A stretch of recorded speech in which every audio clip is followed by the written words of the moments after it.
Linear partial differential equations of first order video number 4। Integral surface through a given curve video number 1। Integral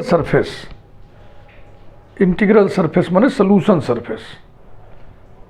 देखो जो solution आता है ना वो surface को रिप्रेजेंट करता है, फैमिली ऑफ सरफेसेस। तो फैमिली ऑफ सरफेसेस में से हम उस सरफेस को छांटेंगे जो गिवन कर्व से होकर जाता है, थ्रू अ गिवन कर्व। ये इसका मतलब हुआ। तो जो गिवन कर्व है उसके इक्वेशन को पैरामीट्रिक फॉर्म में व्यक्त करना एक अप्रोच ये है, और एक है नॉन पैरामीट्रिक फॉर्म में। ए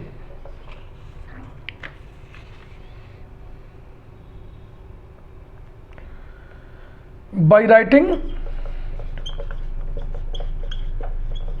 पैरामीट्रिक इक्वेशंस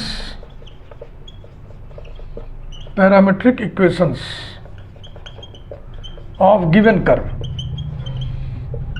यानी गिवन कर्व के पैरामीट्रिक इक्वेशंस हम लिख सकें तो क्या करेंगे। कॉन्सेप्ट समझ लिए ना। जो पार्शियल डिफरेंशियल इक्वेशन हम लोग पढ़ रहे हैं, इसका जो सोल्यूशन आता है दरअसल वो फैमिली ऑफ सरफेसेस होता है। तो हमें उस फैमिली ऑफ सरफेसेस से उस सरफेस को छांटना है, सेलेक्ट करना है, निकालना है जो दिए हुए कर्व से होकर जाता है। तो पहले तो सोल्यूशन हम निकालेंगे।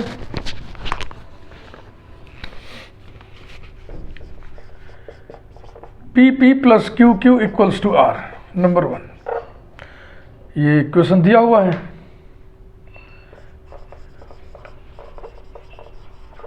Lagrange auxiliary equations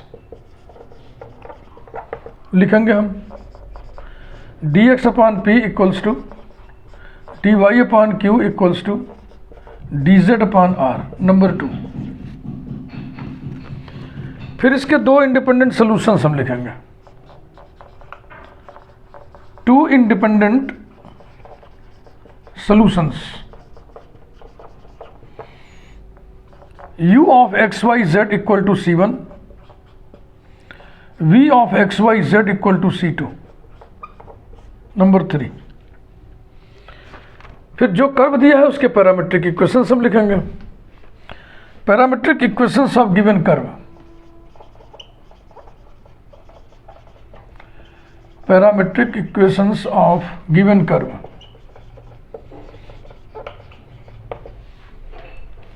x equal to F of T, y equal to g of T, z equal to h of T, t being parameter, number 4. Putting these in 3,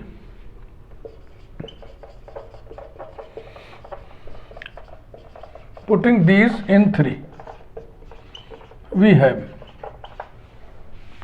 u of f of t, g of t, h of t equals to c1, v of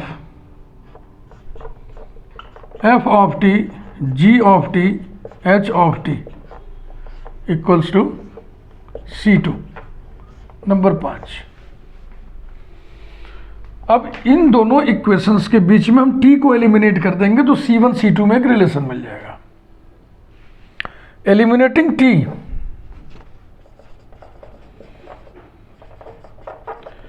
eliminating t between equations of 5, we get a relation of the type या of the form, लिख दो relation of the form phi of c1 comma c2 equals to 0, number 6। The required integral surface is, integral surface समझ रहे हो ना। Integral माने है solution surface. The required integral surface is phi of uv equals to 0। यही है भैया पूरा वर्किंग मेथड। C1 की जगह U, C2 की जगह V रख दिए, और ऐसा है भी। C1 की जगह U, C2 की जगह V रख दी। यही प्रोसेस है। तो यहाँ तक तो आप खूब परिचित ही हैं सॉल्यूशन, दो इंडिपेंडेंट सॉल्यूशन निकलने तक। इसके बाद पैरामेट्रिक इक्वेशन लिखिए।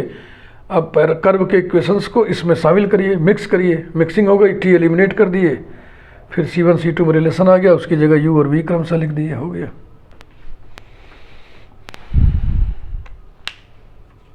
Example 1,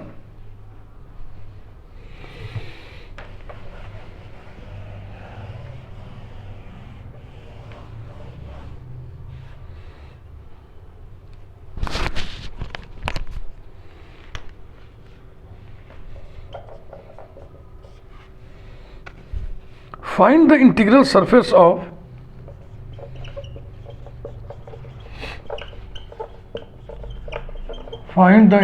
surface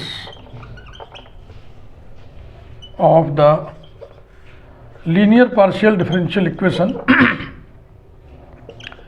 x minus y multiplied by p plus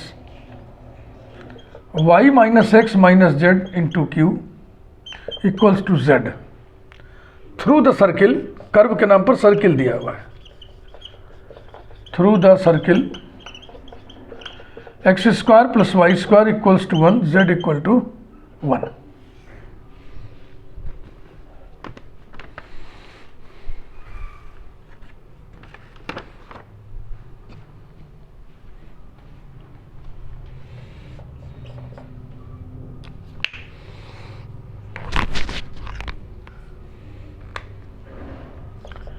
x minus Y into P plus y minus x minus Z into Q equals to Z. Number 1, Lagrange auxiliary equations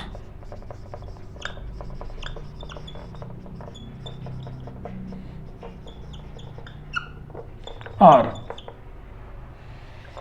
dx upon x minus y equals to dy upon y minus x minus z equals to dz upon z। Number 2, choosing 1 1 1 है ना, देखो x से x cut जाएगा, y से y cancel हो गया, z से z cancel हो गया। As multipliers the new fraction is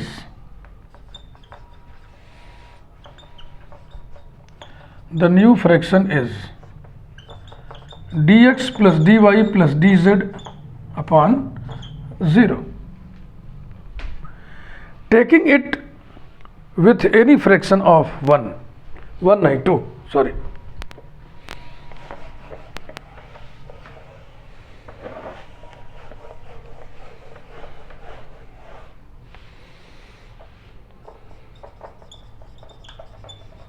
taking it with any fraction of 2,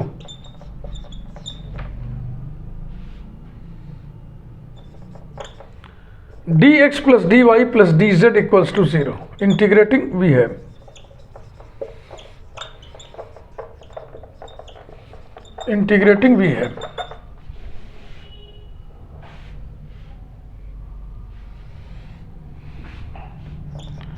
x plus y plus z equal to c1, that is u of x y z equal to c1।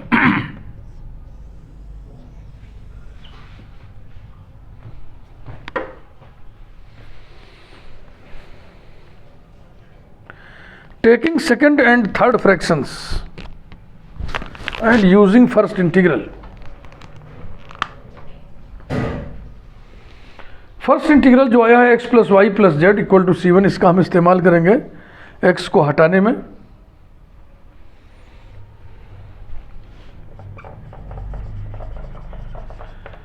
Taking second and third fractions and using first integral,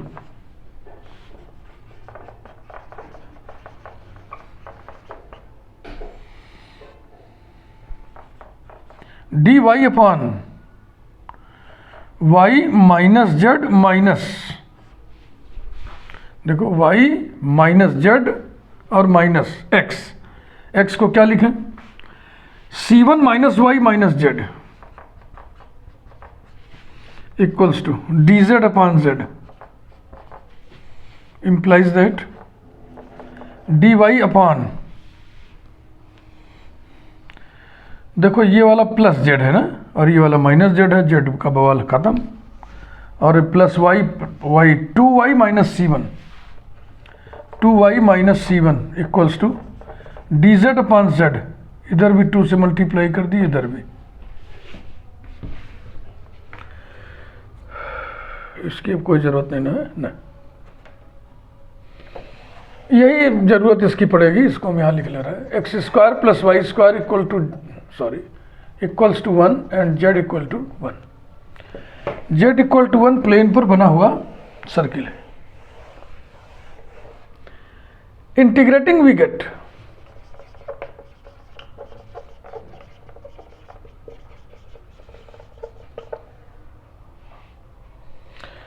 नीचे वाले का derivative 2 आएगा जो कि ऊपर है, तो हो जाएगा लॉग ऑफ नीचे वाला, log of 2y minus C one equals to 2 log z plus log c2 equals to log c2 into z square, implies that 2y minus C one equals to c2 into z square, 2y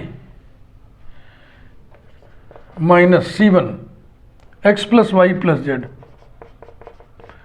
equal to c2 into Z square, implies that 2y minus Y Y minus x minus Z upon Z square equals to c2, that is v of x Y Z equal to c2। ये दो solutions independent निकल गए।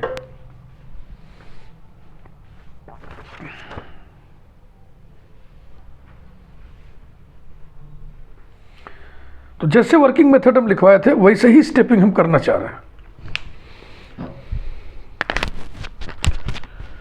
To independent solutions are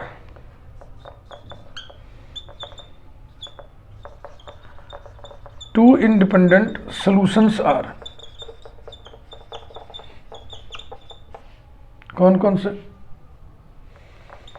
x plus Y plus Z equal to C one, that is u equal to c1 and y minus x minus z upon z square equal to c2, that is v equal to c2।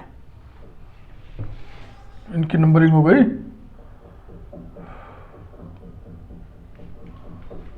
3।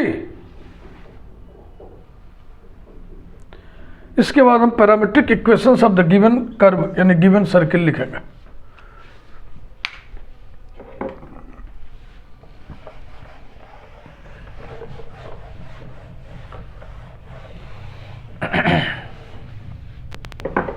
Working method हम बहुत बढ़िया से step wise लिखवा दिए, बस जैसे जैसे कहा रहा है, जैसे जैसे आपने लिखा वैसे ही करते चल रहे हैं बस। पैरामीट्रिक इक्वेशंस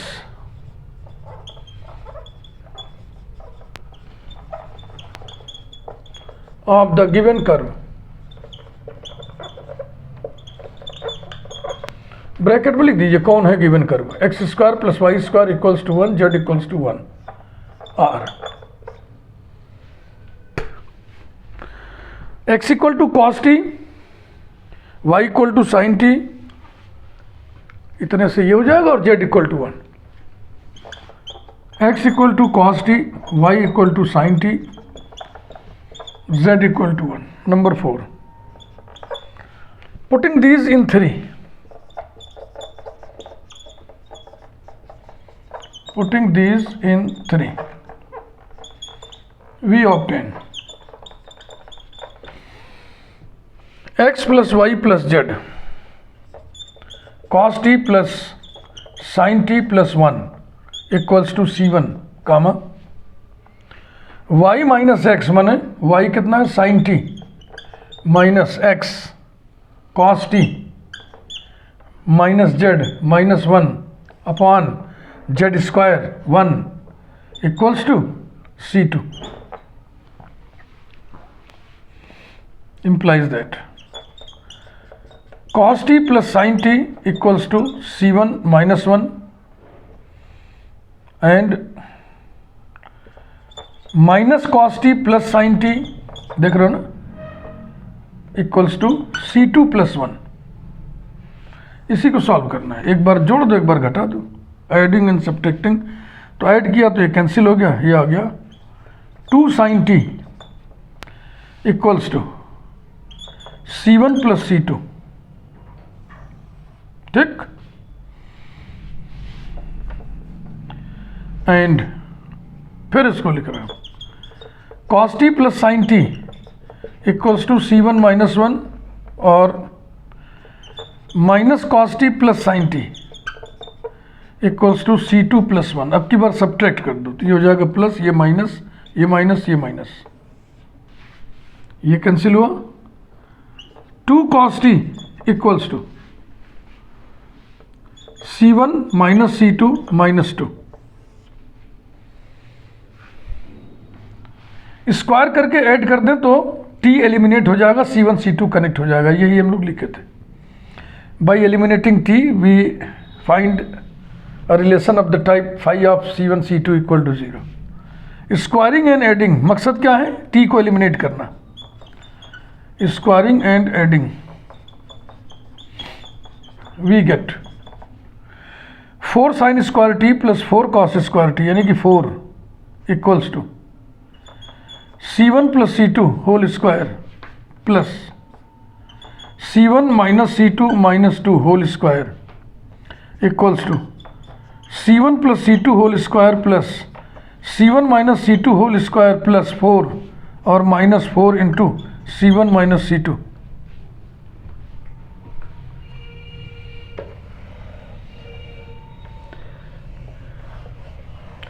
U और V हमें चाहिए अभी।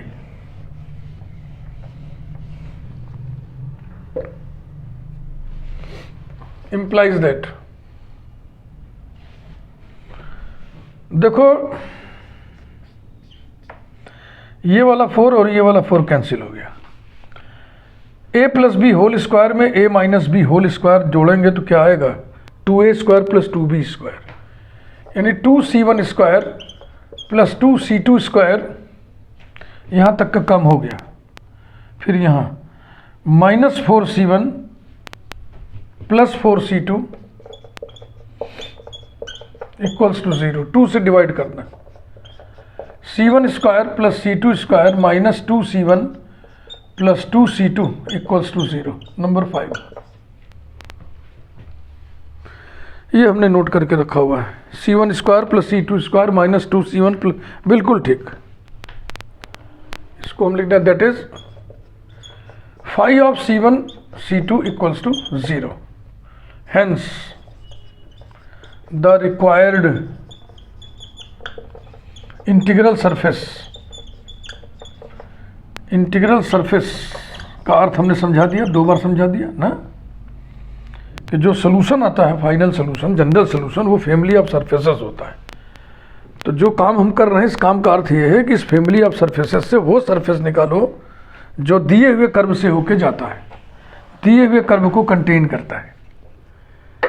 Hence the required integral surface is phi of C1 की जगह u, C2 की जगह v equals to 0। That is अभी मिटा दिया हमने ना, तो C1 की जगह हमें u रखना है, तो ये कितना हो जाएगा? u² + v² - 2u + 2v equals to 0 implies that. अब u कितना था? कहीं लिखा है हम लोग?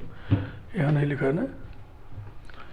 u हमें याद आ रहा है, x + y + z = C1 था ना, x + y + z = C1, तो x + y + z u था,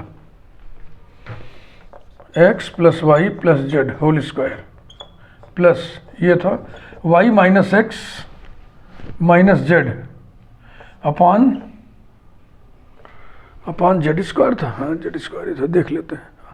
y - x - z upon z², ये v था, तो v का स्क्वायर माने ये हो गया।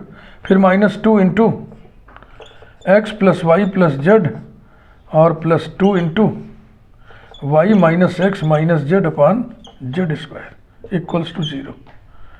z⁴ से मल्टीप्लाई कर दो, बस काम हो गया। z⁴ x plus Y plus z whole square plus y minus x minus z whole square minus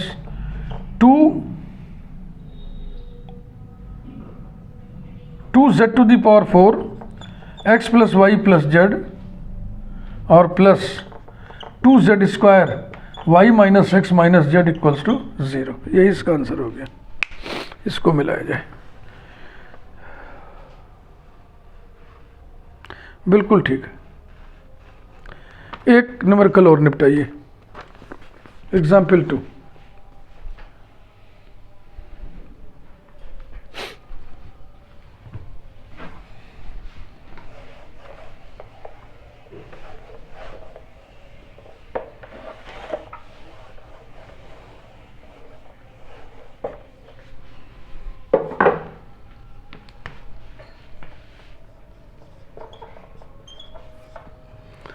Find the integral surface of the equation.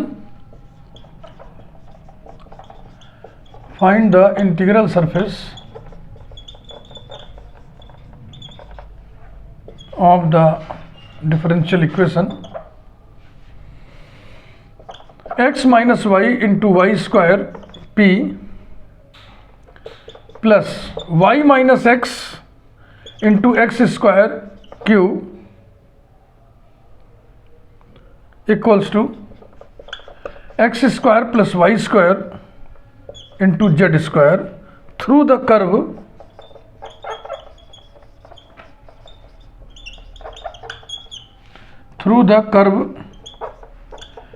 xz equal to a cube comma y equals to 0।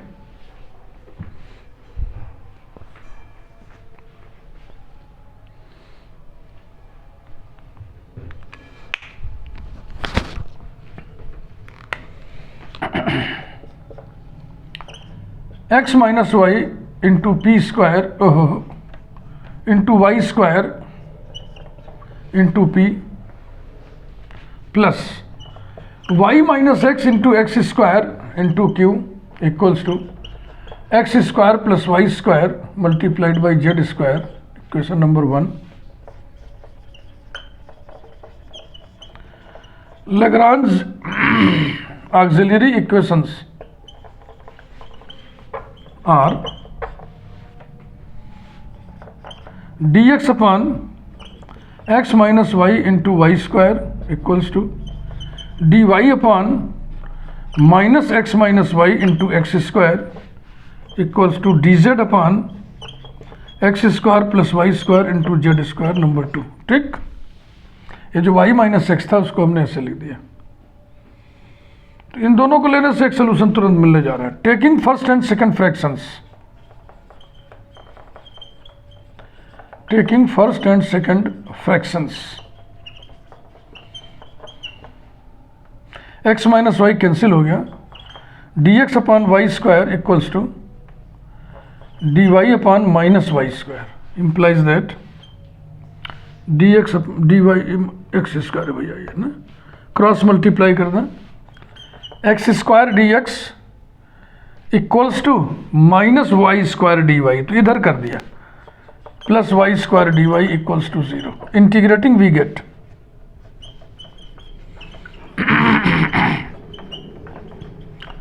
Integrating we get x cube plus y cube equal to C1, that is u of x Y Z equal to C1।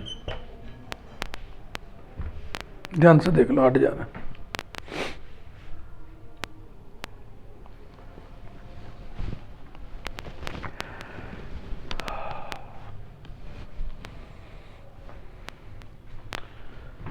अगर इसमें से इसको subtract कर दें तो x minus y common हो जाएगा और ये प्लस हो जाएगा, इतना आ जाएगा। एक आइडिया लगा।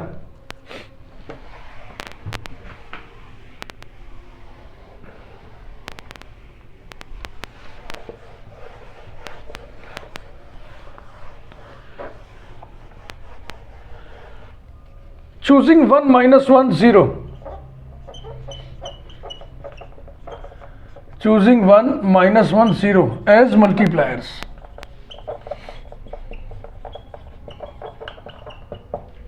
The new fraction is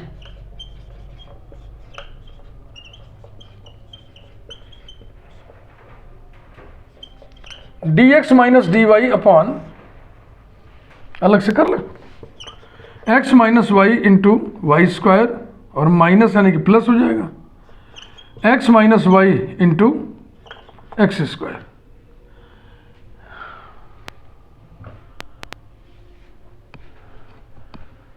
equals to x minus y common ले लिया तो बच गया y square plus x square, यानी x square plus Y square, x minus Y into x square plus Y square, taking it with third fraction of 2।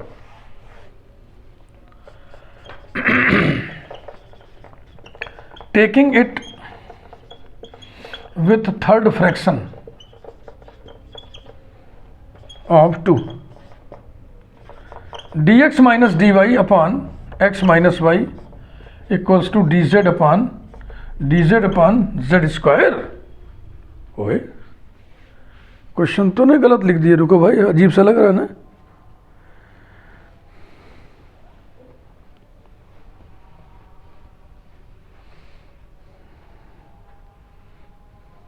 गलत लिख दिए, Z square नहीं है। जेड स्क्वायर करते तो यहाँ सब भरभरा गिर पड़ेगा। ये जेड है केवल, राइट हैंड साइड में। शुरू से चेक करो,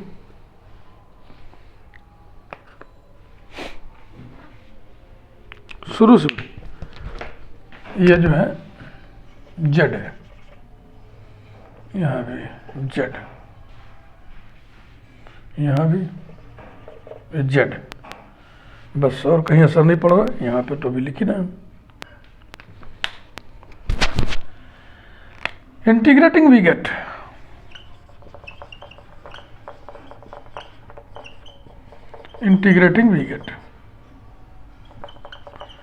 log of x minus y upon z equal to log c2। चलेगा? log of x minus y equals to log z है तो इधर कर दिया, माइनस log z हो गया। एंटी लॉग लेने पर x minus y upon z equal to c2, that is v of x y Z equal to c2। तो यहाँ तक का काम तो हो गया, वही लैग्रांज मेथड वाला जो होता है। इसके बाद अब इंटीग्रल सरफेस निकालना है, उधर उस दिशा में आइए बढ़े।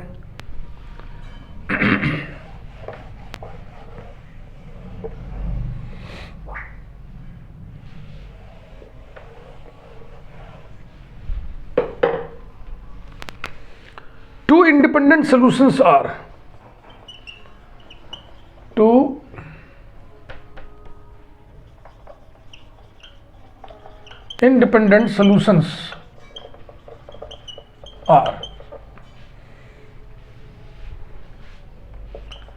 x cube plus y cube equals to c1, that is u equal to c1, and x minus y upon z equal to c2, that is v equal to c2। Number 3, अब given curve का parametric equations लिखिए। Parametric equations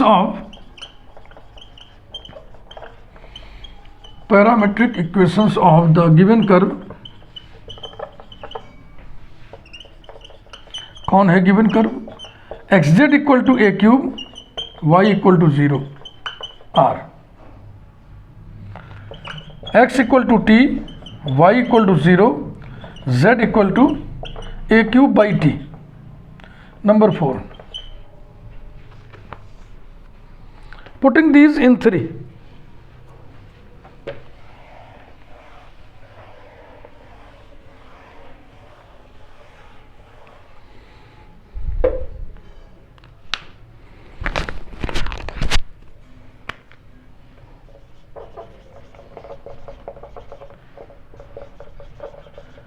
putting these in 3, रखिए भाई। x की जगह t, y की जगह 0, z की जगह a क्यूब बाई टी। क्या हो जाएगा? t cube plus 0 equal to c1 comma x की जगह t, t minus y zero upon z a cube by t equals to C2 implies that t cube equal to C1 comma और t square upon a cube equal to C2 यानी t square is equal to C2 into a cube. T को eliminate करिए ताकि C1 C2 connect हो जाए।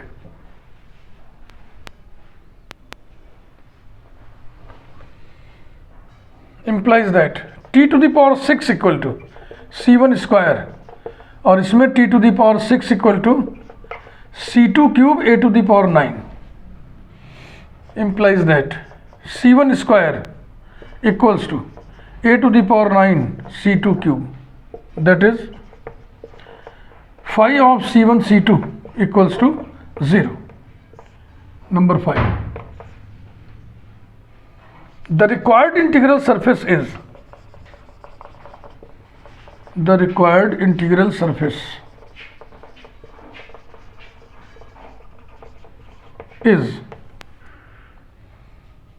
phi of uv equal to 0, अर्थात C1 की जगह u, C2 की जगह v रख दें। ये हो गया u square equal to a to the power 9 v cube. Implies that u कितना है, u ये है, ये भी है। u स्क्वायर माने x cube plus y cube whole square equals to a to the power 9 into v cube. v cube माने x minus y upon z whole cube. Z cube से मल्टीप्लाई करते हैं, बस आ गया। Implies that z cube into x cube plus y cube whole square equals to a to the power 9 into x minus y whole cube. यही है।